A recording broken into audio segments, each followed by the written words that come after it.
Pusit.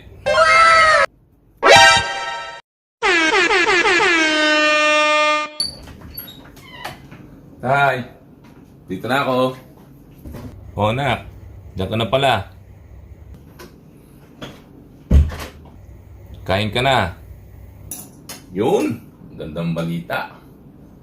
Anong ulam? May ulam dyan sa lamesa. Pusit. Yabang-yabang nito. Yun, sarap.